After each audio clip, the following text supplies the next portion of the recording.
Chemistry Standard 12. We are discussing Chapter 7 Elements of Group 16, 17 and 18 Part 8. In modern periodic table there are 4 blocks. This is S block, this is D block, this is P block and this is F block. P block elements हा NCERT मध्ये एक separate chapter आहे ज्याच्यामध्ये 13, 14, 15 आपल्याला महाराष्ट्र बोर्डनं 13, 14, 15 हे group 11वी साठी ठेवलेत आणि 16, 17, 18 हे ग्रुप 12वी साठी ठेवलेत आणि म्हणून आपल्या चॅप्टरचं नाव आहे elements of group 16, 17, 18. Group number 16 oxygen family आहे ज्यांना चाल्कोजन्स म्हणतात. ग्रुप नंबर 17 हॅलोजन्स म्हणतात आणि ग्रुप नंबर 18 म्हणजे झिरो ग्रुप एलिमेंट्स किंवा त्यांना नोबल गॅसेस असं म्हणतात. Today we are going to discuss oxo acids म्हणजेच ऑक्सिजन बरोबर तयार होणारे ॲसिड्स. फॉर एक्झाम्पल आपल्याला सगळ्याला फेमस माहीत आहे H2SO4 सल्फ्युरिक ॲसिड. ते सल्फरचं आणि ऑक्सिजनचं ॲसिड आहे, ऑक्झो ॲसिड्स ऑफ सल्फर. पण तेवढंच आहे का तर नाही, सल्फरचे अनेक ऑक्सिजन बरोबर ॲसिड्स आहेत. आपल्याला फक्त नेहमीच्या वापरातलं H2SO4 म्हणजे सल्फ्युरिक ॲसिड माहीत असतं, त्यांचे डिटेल स्ट्रक्चर याचा आपल्याला स्टडी करायचं. Sulfur forms number of oxo acids, some of them are unstable and cannot be isolated. जवळपास 11 ते 12 ॲसिड्स आहेत पण त्याच्यापैकी काही अनस्टेबल असल्यामुळं त्यांना आपण वेगळं करू शकत नाही किंवा आपण सेपरेट मिळवू शकत नाहीत. They are known to exist in aqueous solution or in the form of their salts.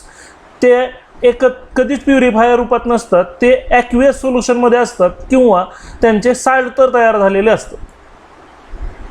Some important oxy acids of sulfur and their structures are given below. काही सल्फरच्या ऑक्झो ॲसिडचे फॉर्म्युले आपल्याला दिलेत. जुन्या सिलेबसमध्ये आपल्याला जवळपास 11 सल्फरच्या ॲसिडचा फॉर्म्युले होते, परंतु NCERTच्या पुस्तकात फक्त 4 ॲसिडचे फॉर्म्युले आहेत आणि म्हणून फक्त काही इम्पॉर्टंटच ऑक्झो ॲसिड्स आपल्या पण बोर्डानं स्वीकारलेत. आपल्या बोर्डानं त्या अनेक ऑक्झो ॲसिड्सपैकी फक्त 6 घेतलेले आहेत. त्यासाठी प्रत्येकाचा फॉर्म्युला, त्याचं नाव आणि त्याचं स्ट्रक्चर लक्षात ठेवायचं. तर पहिलं आहे सल्फरचं ऑक्झो ॲसिड, ते म्हणजे सल्फ्युरस ॲसिड H2SO3 ज्याचा फॉर्म्युला आहे, ज्याच्यामध्ये S वर एक लोन पेअर आहे. 3 ऑक्सिजन कसे आहेत बघा, एका ऑक्सिजन बरोबर डबल बॉन्ड, एक OH आणि एक OH या पद्धतीनं स्ट्रक्चर असतं. हे H2SO3. मग ह्या लोन पेअरच्या जागी जर आणखीन एक डबल बॉन्ड O आला तर ते होतं H2SO4. पुढे आपण स्ट्रक्चर बघणारच आहोत. H2SO4 sulphuric acid. बघा लोन पेअरच्या जागी आणखीन एक ऑक्सिजन वाढला, डबल बॉन्ड O, म्हणून सेम टू सेम H2SO3 सारखं स्ट्रक्चर आहे, फक्त लोन पेअरच्या जागी एक ऑक्सिजन वाढतो म्हणून H2SO4 सल्फ्युरिक ॲसिड म्हणतात. आता सल्फ्युरस आणि सल्फ्युरिक कशामुळं तर मी सांगितलं, लोअर व्हॅलन्सीला OUS जोडतात, हायर व्हॅलन्सीला इक जोडतात. मग ह्याच्यात जर व्हॅलन्सी काढली सल्फरची तर -2 × 4 -8 +2 -6, त्याला बॅलन्स करायला सल्फरची ऑक्सिडेशन स्टेट +6 आहे. म्हणजे या पद्धतीने आपल्याला ऑक्सिडेशन स्टेट पण काढता आल्या पाहिजे. तिसरं सल्फरचं ऑक्झो ॲसिड आहे ते म्हणजे H2SO7 ज्याला पायरोसल्फ्युरिक ॲसिड असं म्हणतात किंवा डाय सल्फ्युरिक ॲसिड असं म्हणतात. बघा H2SO7 म्हणजेच 2 H2SO4 OO म्हणजे पर ऑक्साईडनं OO या लिंकेजनं जोडलेले आहेत. इकडे एक H2SO4 आहे आणि इकडे एक H2SO4 आहे की हे दोघं मध्ये OO न जोडलेले आहेत म्हणून H2SO7 1 2 3 4 5 6 7 8. बघा पुस्तकातलाच फॉर्म्युला हा चुकलेला आहे. बघा किती ऑक्सिजन आहेत, 1 2 3 4 5 6 7 8. वर काय दाखवतंय H2SO7 म्हणजे ही पुस्तकातली चूक आहे.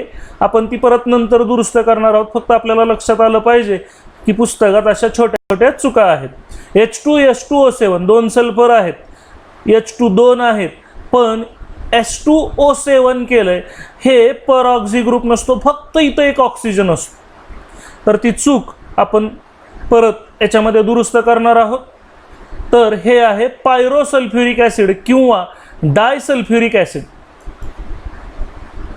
आता पर ऑक्सी मोनोसल्फ्युरिक ॲसिड H2SO5 बघा H2SO5 काय आहे याच्यामध्ये, तर S डबल बॉन्ड O आहे, S डबल बॉन्ड O आहे, SOH आहे, SOH च्या ऐवजी SOOH आहे, ह्याच्यात OO सिंगल बॉन्ड असतो त्यामुळे त्याला पर ऑक्झी असं म्हणतात आणि एकच सल्फर आहे पर ऑक्झी मोनोसल्फ्युरिक ॲसिड असं म्हणतात. आता बघा पर ऑक्झी डायसल्फ्युरिक ॲसिड H2S2O8. आता बघा मागाचं स्ट्रक्चर इकडं आलंय इकडं. आता बघा H2 ऑक्सिजन किती आहेत बघा 1 2 3 4 5 5च ऑक्सिजन आहे. इथं O8 म्हणतंय H2S2O8 म्हणजे हे पुस्तकातले स्ट्रक्चर्स पूर्णपणे चुकलेले आहेत. H2S2O8 हे पूर्णपणे चुकलंय. वर फॉर्म्युला खाली स्ट्रक्चर वेगळं आहे.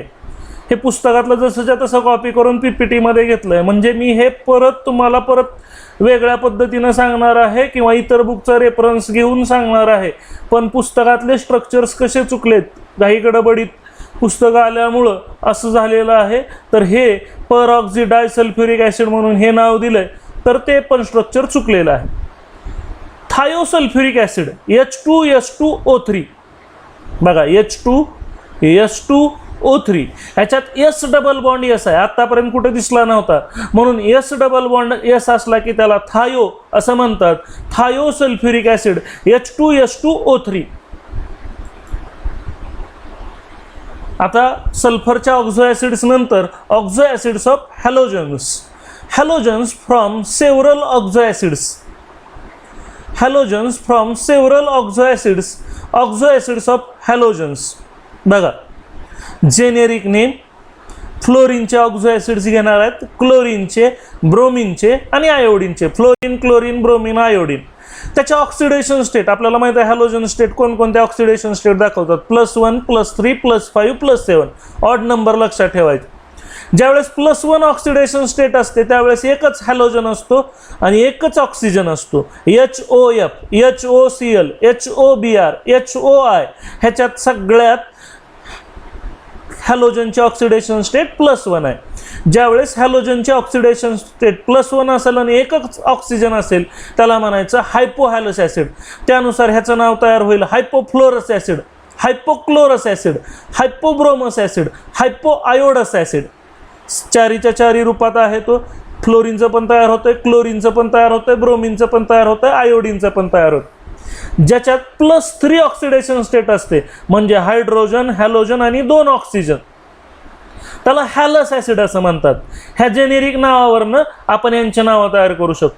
फ्लोरीनचं मात्र ह्या रूपातलं ॲसिड अस्तित्वात नाही म्हणजे ते अनस्टेबल असतं, आयसोलेट करता येत नाही म्हणून डॅश आहे.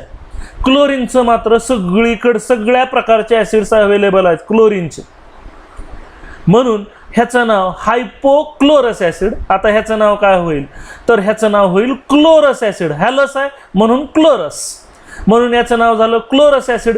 ब्रोमस ॲसिड नसतं, आयोडस ॲसिड नसतं.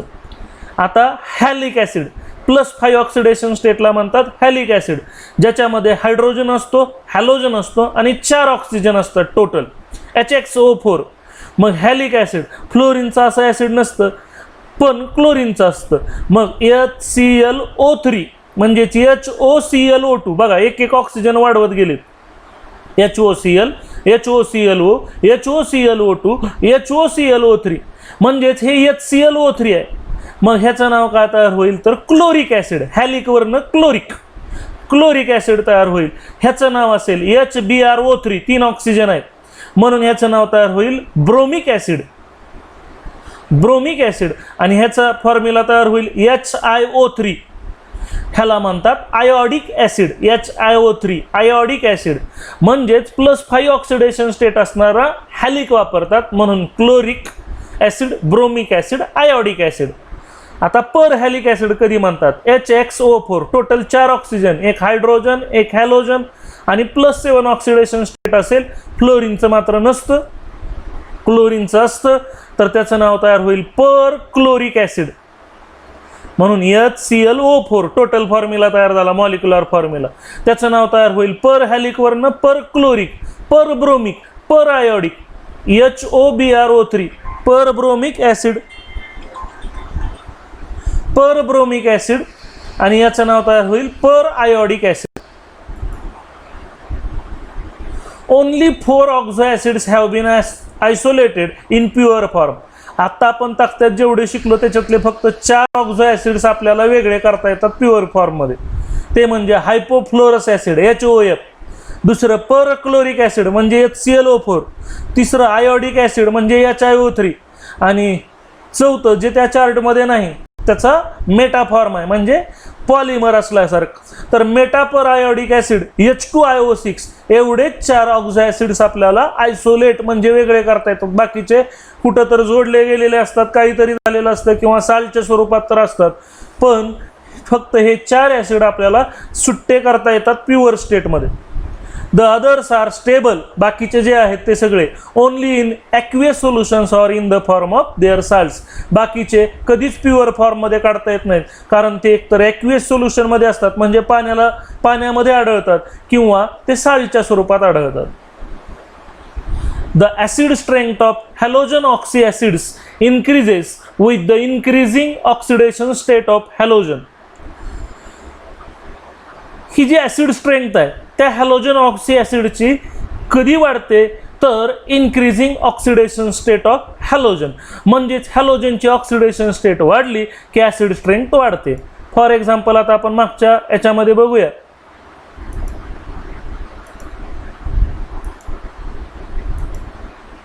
बघा ह्या चार्टमध्ये वरून खाली ऑक्सिडेशन स्टेट वाढते, म्हणजेच HOCl म्हणजेच हायपोक्लोरस ॲसिड पेक्षा हे क्लोरस ॲसिड जास्त ॲसिडिक असणार, क्लोरस ॲसिड पेक्षा हे क्लोरिक ॲसिड जास्त ॲसिडिक असणार आणि सगळ्यात जास्त ॲसिडिक हे पर क्लोरिक ॲसिड असणार. म्हणजे जर ॲसिड स्ट्रेंथचा विचार केला तर हे सगळ्यात स्ट्रॉंग ॲसिड, ह्याच्यापेक्षा कमी हे, ह्याच्यापेक्षा कमी हे, ह्याच्यापेक्षा कमी हे, म्हणजे जसजशी ऑक्सिडेशन स्टेट वाढत जाते तसतशी ॲसिडिक स्ट्रेंथ वाढत जाते. हा मुद्दा आपल्याला CET साठी MCQ साठी लक्षात ठेवायचा आहे.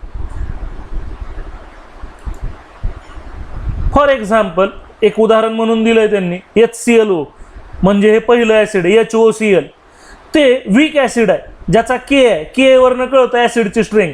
बघा 3.5 × 10⁻⁸. K म्हणजे डिसोसिएशन कॉन्स्टंट ऑफ ॲसिड, म्हणजे त्याचे H+ आयन्स किती तयार झालात ते कळतं. तर 10⁻⁸ म्हणजे अतिशय कमी त्याचे H+ आयन्स तयार झालेत, म्हणजे त्याची ॲसिडिक स्ट्रेंथ अतिशय कमी आहे, म्हणजे ते एक वीक ॲसिड आहे. आणि लास्टचं HClO4 पर क्लोरिक ॲसिड असं म्हणतात त्याला.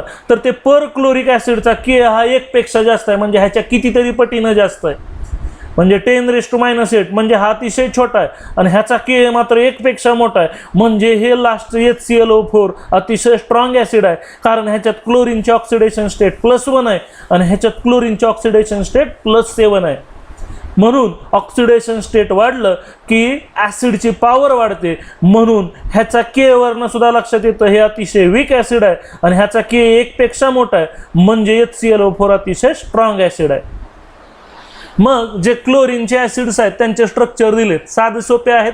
हायपोक्लोरस ॲसिड HOCl फक्त एक ऑक्सिजन वाढवायचा. बघा HClO2, HClO3, HClO4. तर हायपोक्लोरस, क्लोरस, क्लोरिक, पर क्लोरिक चार्टमध्येच आहेत. स्ट्रक्चर अतिशय सिंपल आहेत. HOCl फक्त आता एक ऑक्सिजन डबल बॉन्डनं वाढवायचा.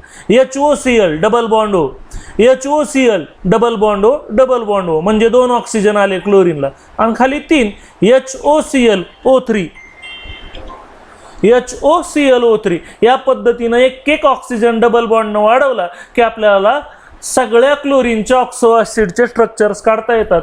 ह्याचं नाव आहे हायपोक्लोरस, ह्याचं नाव आहे क्लोरस, ह्याचं नाव आहे क्लोरिक, ह्याचं नाव आहे परक्लोरिक. मग ह्या चॅप्टरमधले मी जसं पुस्तकात आहे तसे स्ट्रक्चर दिलेत हे सगळे बरोबर आहेत, पण सल्फरच्या स्ट्रक्चरमधले जे 2 ॲसिडचे स्ट्रक्चर आहेत ते चुकलेले आहेत, ते दुरुस्त करून मी तुम्हाला नंतर सांगेन. हे एक चुकलं H2H2O7, H2H2O7 ह्याच्यात O8 दिसत आहेत, तुम्ही सुद्धा सहजपणे बघू शकता. इकडचे 4 आणि इकडचे 4, आणि अशी ऑक्सिजन सिंगल बॉन्ड असल्यानंतर परऑक्सी असतं, ह्याच्या नावात कुठेही परऑक्सी नाही, म्हणजे हे चुकलेलं आहे. म्हणजेच 3 नंबरचं स्ट्रक्चर पुढं आहे, हे ॲक्च्युली ह्याचं स्ट्रक्चर आहे. H2SO8 ते पर ऑक्सिडाय सल्फ्युरिक ॲसिड आहे आणि हे जे आहे H2S2O4 आहे आणि हा पाचवा H2S2O5 त्याचं स्ट्रक्चर आहे जे चुकलेलं आहे.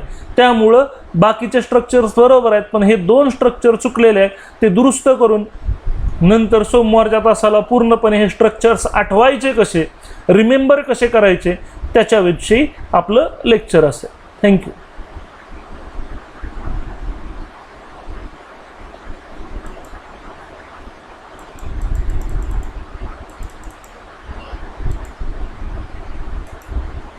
थँक्यू.